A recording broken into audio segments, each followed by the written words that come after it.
ସବୁଜ କୋଠରୀ ପ୍ରଭାବ। ସୂର୍ଯ୍ୟ ରଶ୍ମି ପୃଥିବୀ ପୃଷ୍ଠରେ ପଡ଼ିବା ପରେ ରୂପାନ୍ତରିତ ହୋଇ ତାପଜ ଶକ୍ତିରେ ପୃଥିବୀକୁ ଉଷ୍ମ କରେ।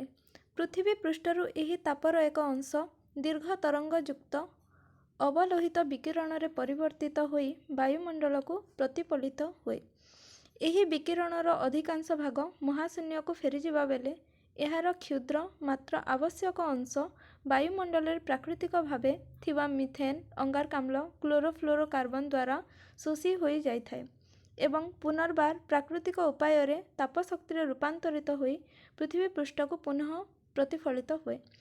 ଅବଲୋହିତ ରଶ୍ମିକୁ ଶୋଷୁଥିବା ଗ୍ୟାସକୁ ସବୁଜ କୋଠରୀ ଗ୍ୟାସ କୁହାଯାଏ।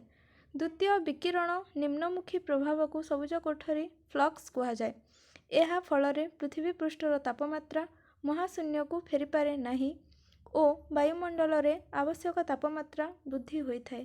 ଏହିପରି ସବୁଜ କୋଠରୀ ଗ୍ୟାସ ପୃଥିବୀ ଚତୁଃପାର୍ଶ୍ୱରେ ଛତା ଭଳି ଘେରି ରହିଛନ୍ତି, ଯାହା ଫଳରେ ଉତ୍ତାପର ଏହି ସ୍ଥିରତା ଯୋଗୁଁ ଜୀବଜଗତ ସମ୍ଭବ।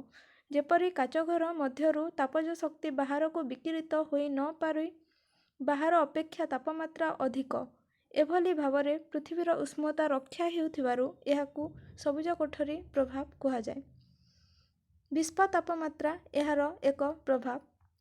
ସବୁଜ କୋଠରୀ ଗ୍ୟାସ ଅଧିକ ହେବାରୁ ଅଧିକ ଅବଲୋହିତ ବିକିରଣ ଶୋଷିତ ହେଉଛି ଏବଂ ଆବଶ୍ୟକଠାରୁ ଅଧିକ ତାପ ପୃଥିବୀ ପୃଷ୍ଠକୁ ପୁନଃ ବିକିରିତ ହେଉଛି। ଫଳରେ ବାୟୁମଣ୍ଡଳରେ ସବୁଜ କୋଠରୀ ଗ୍ୟାସ ବୃଦ୍ଧି ସହିତ ପୃଥିବୀର ତାପମାତ୍ରା ମଧ୍ୟ ବୃଦ୍ଧି ହେଉଛି। ଏହାକୁ ଭୂମଣ୍ଡଳୀୟ ଉତ୍ତାପ ବୃଦ୍ଧି କୁହାଯାଏ। ପରିବେଶ ପ୍ରଦୂଷଣ ଓ ବ୍ୟାପକ ଜଙ୍ଗଲ କ୍ଷୟ ଫଳରେ ଆଲୋକ ଶ୍ଳେଷଣରେ ଅଙ୍ଗାରକାମ୍ଳ ବ୍ୟବହାର କରୁଥିବା ଉଦ୍ଭିଦ ହ୍ରାସ ପାଇବାରେ ଲାଗିଛନ୍ତି।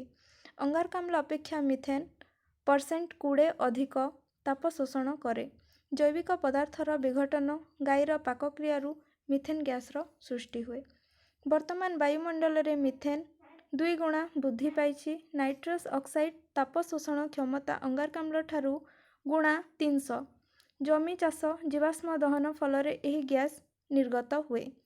ଶିଳ୍ପ ବିପ୍ଳବ ପରଠାରୁ ବାୟୁମଣ୍ଡଳରେ ଏହି ଗ୍ୟାସ ଗୁଣା 17କୁ ବୃଦ୍ଧି ପାଇଛି।